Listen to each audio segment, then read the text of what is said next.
तो व्यापार क्या होता है? व्यापार देखो, किसी भी वस्तु और सेवाओं का जब हम क्रय विक्रय करते हैं तो उसको व्यापार बोलते हैं। अब व्यापार जो है मेनली जो है वो दो प्रकार का होता है, एक तो होता है आंतरिक और एक होता है अंतरराष्ट्रीय, ठीक है ना। और भी बहुत सारे प्रकार होते हैं लेकिन उस पर अभी अपन को नहीं जाना है, क्योंकि हमारा जो चैप्टर है, जो टॉपिक है वो है अंतरराष्ट्रीय व्यापार। तो उस तक पहुंचने के लिए हमें ये दो चीजें समझना जरूरी है। अब आंतरिक व्यापार क्या होता है? आंतरिक व्यापार वो जो देश की भौगोलिक सीमा के अंदर होता है, यानी जैसे भारत देश है तो भारत देश की सीमा के अंदर, यानी मध्य प्रदेश राजस्थान के बीच में व्यापार, या फिर मध्य प्रदेश और महाराष्ट्र के बीच में व्यापार, या फिर राजस्थान और गुजरात के बीच में व्यापार, अगर ऐसे वस्तुओं का क्रय विक्रय होता है तो यह आंतरिक व्यापार कहलाता है। और देश की भौगोलिक सीमा के बाहर जब व्यापार होता है तो उसको बोलते हैं हम अंतरराष्ट्रीय व्यापार। यानी भारत का जो व्यापार है वो अमेरिका के साथ, भारत का व्यापार जो है वो भूटान के साथ, भारत का व्यापार जो है वो नेपाल के साथ, भारत का व्यापार जो है वो श्रीलंका के साथ, वो कौन सा व्यापार कहलाता है? वो कहलाता है अंतरराष्ट्रीय व्यापार। अंतरराष्ट्रीय व्यापार को विदेशी व्यापार भी कहते हैं। तो सीधी सी बात है कि एक, दो या दो से अधिक देशों के बीच में जो व्यापार होता है या फिर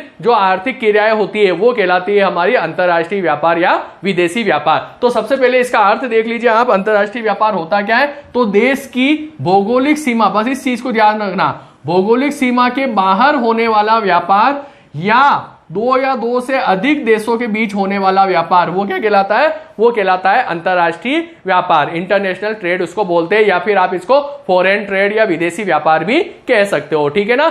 ओके, अब देखिए एक चीज आपको बता देता हूं, जो वर्ल्ड में जो इकोनॉमी होती है वो मुख्य रूप से मेनली टू टाइप्स की होती है। एक तो होता है क्लोज इकोनॉमी और एक होता है ओपन इकोनॉमी, यानी बंद अर्थव्यवस्था और खुली अर्थव्यवस्था। अब यहां पर एक चीज ध्यान रखना, जो अंतरराष्ट्रीय व्यापार होता है ये हमेशा खुली अर्थव्यवस्था में होता है। क्यों? क्योंकि बंद अर्थव्यवस्था वो अर्थव्यवस्था होती है जिसमें दो या दो से अधिक देशों के बीच में कोई भी आर्थिक क्रियाएं नहीं होती है, यानी देश जो है वो अपने देश से बाहर आर्थिक क्रियाएं नहीं करता है, वो बंद अर्थव्यवस्था कहलाती है। और खुली अर्थव्यवस्था वो होती है जो दो या दो से अधिक देशों के बीच में आर्थिक क्रियाएं होती है, वो खुली अर्थव्यवस्था कहलाती है। तो यहां पर बंद अर्थव्यवस्था जो है इसमें अंतरराष्ट्रीय व्यापार नहीं होता है, खुली अर्थव्यवस्था में अंतरराष्ट्रीय व्यापार होता है। लेकिन एक चीज और समझ लीजिए, व्यवहार में आज कोई भी ऐसा देश नहीं है वर्ल्ड में जो कि बंद अर्थव्यवस्था हो, क्योंकि लगभग सभी देश खुली ओपन इकोनॉमी है और सभी देश एक दूसरे के साथ कोई ना कोई व्यापार, किसी ना किसी वस्तु का व्यापार करते ही है, ठीक है। तो सबसे पहले अंतरराष्ट्रीय व्यापार समझ गए आप। अब चलेंगे हम अंतरराष्ट्रीय व्यापार की आवश्यकता हमें क्यों होती है।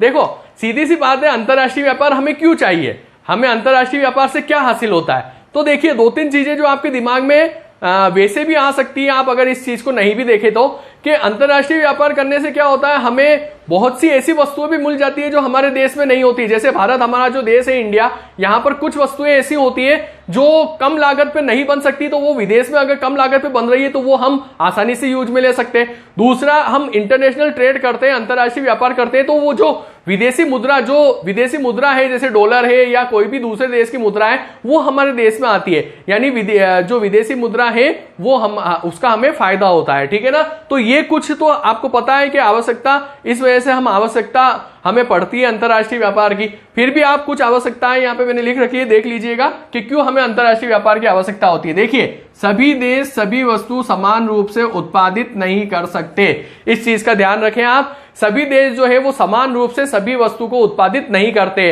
किसी को किसी वस्तु की कम जरूरत होती है तो वो उसे कम उत्पादित करता है, किसी की ज्यादा होती है तो उसको ज्यादा उत्पादित करता है। तो जिसको वो कम उत्पादित करता है ना, उसको वो क्या कर लेता है, दूसरे देश से आयात कर लेता है, ठीक है ना। और दूसरी चीज आती है साधन जलवायु असमान, यानी बहुत सी ऐसी वस्तुएं होती हैं जो हमारे देश में उत्पादित हो ही नहीं सकती, क्योंकि उसके साधन भी हमारे पास मौजूद नहीं है, संसाधन, रिसोर्सेज। और दूसरा हो सकता है जो जलवायु है वो भी हम उस वस्तु के उत्पादन के लायक ना हो, ठीक है ना, तो उस वस्तु को हमें मंगाना ही पड़ेगा। तो इस वजह से भी आवश्यकता होती है आधुनिक टेक्नोलॉजी प्राप्त। अगर हम अंतरराष्ट्रीय व्यापार करते हैं तो हमारे देश में जो टेक्नोलॉजी है वो धीरे धीरे बढ़ रही है, लेकिन फिर भी हमें अगर आधुनिक जो मॉडर्न टेक्नोलॉजी चाहिए वो हमें इंटरनेशनल ट्रेड से प्राप्त हो जाती है। घरेलू उद्योग प्रतिस्पर्धा बढ़ाते हैं, ठीक है ना। अंतरराष्ट्रीय व्यापार होता है तो घरेलू उद्योग क्या चाहते हैं, वो चाहते हैं हमारी वस्तुएं जो है वो ज्यादा से ज्यादा बिके। तो वो क्या करते हैं, वो जो कंपटीशन है उस कंपटीशन को और भी तगड़ा करते हैं, ताकि अंतरराष्ट्रीय व्यापार से जो वस्तुएं आयात हो रही है वो हमारे देश में बन जाए। तो उससे क्या होती है, प्रतिस्पर्धा बढ़ती है, ठीक है ना। उसके बाद आता है जीएनपी में योगदान अधिक। देखिए जीएनपी जो है वो सकल राष्ट्रीय उत्पाद कहलाता है। सकल राष्ट्रीय उत्पाद में इंटरनेशनल ट्रेड का जो योगदान है वो बहुत ज्यादा है। वर्तमान में अंतरराष्ट्रीय व्यापार से बहुत हमें विदेशी मुद्रा प्राप्त होती है और जीएनपी में उसका योगदान काफी ज्यादा होता है, ठीक है ना। अब यहां तो ये आवश्यकता हो गई। अब महत्व और आवश्यकता वैसे लगभग सेम भी अगर आप लिखोगे तो भी कोई दिक्कत नहीं है, लेकिन फिर भी इंपोर्टेंस मैं आपको बता देता हूं। देखिए यहां पर अगर आप इंडिया में हो तो इंडिया में बनी वस्तुएं ही आपको मिल सकती है, लेकिन इंटरनेशनल ट्रेड का हो रहा है तो क्या होगा, इंटरनेशनल लेवल पे जो वस्तुएं बनी है वो आपको मिल सकती है, यानी वस्तु के चयन का अवसर मिलता है। क्या मिलता है, वस्तु के चयन का अवसर मिलता है। पहला महत्व इसका ये है, यह अवसर जो है ये उपभोक्ता को भी मिलता है, जो खरीदता है उसको, यह अवसर जो है जो उत्पादक होता है उसको भी मिलता है, यह अवसर जो है जो विनियोग करता होता है उसको भी मिलता है, ठीक है ना, यानी जो निवेश करता है उसको भी मिलता है। वो इंटरनेशनल ट्रेड मतलब इंटरनेशनल लेवल पे निवेश कर सकता है, जो उत्पादक होता है उसको भी मिलता है, वो इंटरनेशनल लेवल पे वस्तुओं को बेच सकता है, जो उपभोक्ता होता है उसको भी मिल सकता है, वो इंटरनेशनल लेवल से वस्तुओं को खरीद सकता है, ठीक है ना। उसके बाद चलते हैं हम प्राकृतिक संसाधनों का पूर्ण उपयोग, ठीक है ना। अंतरराष्ट्रीय व्यापार होने से क्या होता है, प्राकृतिक संसाधन जो हमारे पास हमारे जो नेचुरल रिसोर्सेज है उसका हम उस हिसाब से कि किस तरीके की वस्तु हमें बनानी है उससे हम उसका प्रयोग कर सकते हैं और पूरा का पूरा प्रयोग कर सकते हैं, ठीक है ना। विकास का समान अवसर मिलता है, यानी समान अवसर, यानी ऐसा नहीं है कि दूसरे देश में संसाधन ज्यादा है तो हमारे संसाधन कम है। अगर सभी देश अंतरराष्ट्रीय व्यापार कर रहे हैं तो क्या होगा, उन्हें समान अवसर मिलेगा विकास करने का, डेवलपमेंट करने का, ठीक है ना। उसके बाद तीव्र औद्योगिकरण, ठीक है ना, क्योंकि उत्पादन बढ़ेगा तो औद्योगिकरण, उद्योगों को बढ़ावा मिलेगा, और उद्योगों को बढ़ावा मिलेगा तो अंतरराष्ट्रीय व्यापार का ये बहुत ही अच्छा इंपॉर्टेंस है, महत्व है कि औद्योगिकरण जो है वो बढ़ता है, इससे हमारे काफी लोगों को रोजगार मिलता है। उसके बाद चलते हैं हम प्राकृतिक आपदा में सहायक, ठीक है ना। कभी कभी जब प्राकृतिक आपदा जब आ जाती है, जो प्राकृतिक आपदा में क्या होता है, प्राकृतिक आपदा में बहुत सारी वस्तुएं हम नहीं हमारे पास कम पड़ जाती है तो उसको हम इंटरनेशनल अगर ट्रेड हम कर रहे हैं तो दूसरे देश से मंगवा सकते हैं, ठीक है ना। परस्पर सद्भाव बढ़ना, यानी अगर हम इंटरनेशनल ट्रेड कर रहे हैं तो एक देश के दूसरे देश के साथ जो रिलेशन है वो बहुत ही अच्छे होंगे, बहुत ही सद्भावपूर्ण होंगे, ठीक है ना। तो ये एक तरीके से आवश्यकता और महत्व हो गया इसका। अब चलते हैं हम इससे जुड़ी हुई दो चीजें और है, जो अवधारणा है उससे जुड़ी हुई वैसे 3-4 चीजें और है। जो नेक्स्ट चीज है विदेशी विनिमय दर, फॉरेन एक्सचेंज रेट, वो हम नेक्स्ट लेक्चर में पढ़ेंगे। अभी हम देखते हैं व्यापार संतुलन और भुगतान संतुलन, ये क्या होता है, ठीक है ना। देखो व्यापार संतुलन जो है ये भुगतान संतुलन का केवल एक हिस्सा होता है, आपने नाम सुना होगा व्यापार संतुलन, ठीक है ना। व्यापार संतुलन जो है ये इस भुगतान संतुलन का केवल एक अंश है, ठीक है ना, एक अंश। जैसे कोई भी बड़ी चीज होती है उसका कोई अंश होता है, ठीक है ना, तो ऐसे ही भुगतान संतुलन का अंश है व्यापार संतुलन। देखो जो इंटरनेशनल ट्रेड होता है वहां पर दो वस्तुएं सम्मिलित होती है, एक तो होती है दृश्य वस्तुएं या दृश्य मदे, और एक होती है अदृश्य। अब दृश्य और अदृश्य क्या होता है, दृश्य मदे वो होती है जो कि दिखाई देती है, जिसे हम छू सकते हैं और जिसका बंदरगाहों पर लेखा हो सकता है, वो दृश्य मदे कहलाती है, ठीक है ना। तो दृश्य मदों का जब आयात और निर्यात होता है तो वो कहलाता है व्यापार संतुलन, और दृश्य के साथ अदृश्य का भी होता है और पूंजी खाते का भी होता है तो वो कहलाता है भुगतान संतुलन, यानी इसका पार्ट है व्यापार संतुलन, ठीक है ना। तो देखिए मैंने यहां पर लिख रखा है भुगतान संतुलन का एक हिस्सा यानी एक अंश है कौन, व्यापार संतुलन। दृश्य मदे या वस्तु का आयात निर्यात का अंतर जो है वो व्यापार संतुलन कहलाता है, ठीक है ना। जैसे आपने कोई भी एक वस्तु खरीदी जिसे आप देख सकते हो, छू सकते हो, जिसका लेखा बंदरगाहों पर होता है, यानी उसका हिसाब किताब बंदरगाहों पर रखा जाता है, ठीक है ना, वो कौन सा कहलाता है, व्यापार संतुलन। अगर दृश्य मदे यानी जो भौतिक वस्तुएं हैं उसका निर्यात ज्यादा हो आयात से तो जो व्यापार संतुलन है वो अनुकूल होगा, और निर्यात कम हो आयात से तो व्यापार संतुलन जो है वो प्रतिकूल होगा, है ना। प्रतिकूल वाली स्थिति किसी देश के लिए अच्छी नहीं होती है, अनुकूल वाली स्थिति जो है वो अच्छी होती है, और ये दोनों अगर बराबर होते हैं तो व्यापार संतुलन संतुलन में होता है, ठीक है ना। तो ये दृश्य मदों से संबंधित होता है क्या, व्यापार संतुलन। अगर भुगतान संतुलन की बात करें तो यहाँ पे दृश्य मदे भी आ जाती है, अदृश्य मदे। अब अदृश्य मदे कौन सी होती है, जिसे हम छू नहीं सकते, जिसे हम देख नहीं सकते, वो होती है अदृश्य मदे, ठीक है ना। तो आप देखिए अदृश्य मदों का जो लेखा है वो बंदरगाहों पर नहीं होता है। जैसे कोई भी बीमा, बैंकिंग सेवाएं या कोई भी और सेवाएं, जो सेवाएं होती है ना वो एक तरीके से अदृश्य मदों में आती है, ठीक है ना। तो यहां देखिए अब आप दृश्य व अदृश्य वस्तुएं दोनों सम्मिलित होती है और पूंजी खाता भी सम्मिलित होता है, तो ये अंतर है व्यापार संतुलन और भुगतान संतुलन में, ये डिफरेंस है, ठीक है ना।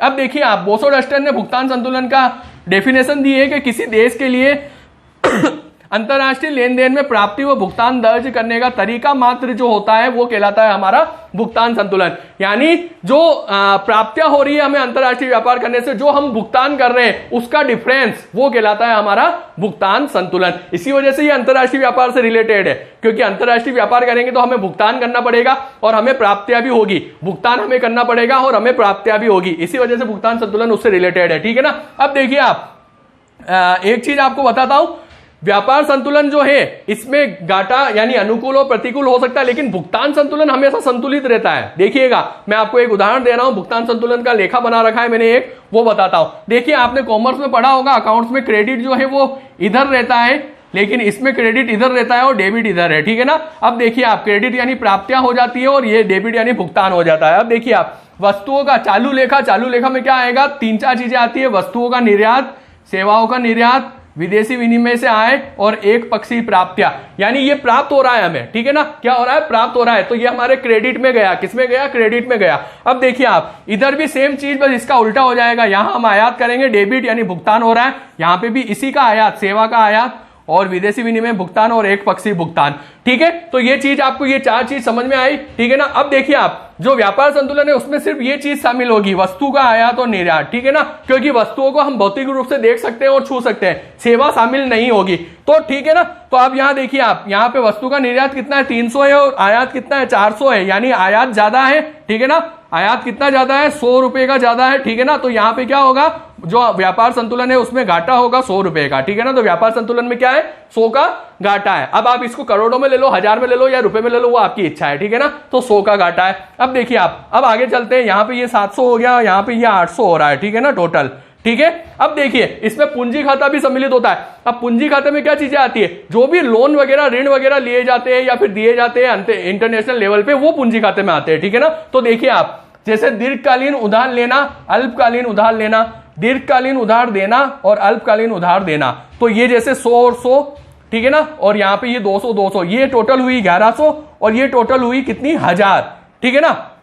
देखिए यहां पर ये मैं मिटा रहा हूं, ये टोटल देखिए आप, दीर्घकालीन उधार लेना 200, अल्पकालीन उधार लेना 200 और यहां पे देना और देना 100, तो ये 1000 हुए, ये 1100 हुए। अब क्या होता है, मैंने आपको बताया कि ये हमेशा संतुलित रहता है भुगतान संतुलन। तो जो अशुद्धियां और भूल चूक होती है इसमें हम 100 ऐड कर देंगे, यानी उसके बराबर करने के लिए, तो ये भी क्या हो जाएगा, ये भी हमारा 1100 हो जाएगा। यानी जो भी बच रहा होगा, जो भी इनके बीच में डिफरेंस आ रहा होगा, वो अशुद्धियों और भूल चूक में आ जाएगा और वो सदैव संतुलित रहेगा। ठीक है ना। तो भुगतान संतुलन जो है वो सदैव संतुलित रहता है। इसके बाद जो है वो हम पढ़ेंगे विदेशी विनिमय दर, फॉरेन एक्सचेंज रेट क्या होती है, उसकी जो डिमांड है, जो सप्लाई है वो कैसे होती है, उसका जो निर्धारण है वो कैसे होता है। ठीक है ना। तो आज के लिए इतना ही, धन्यवाद।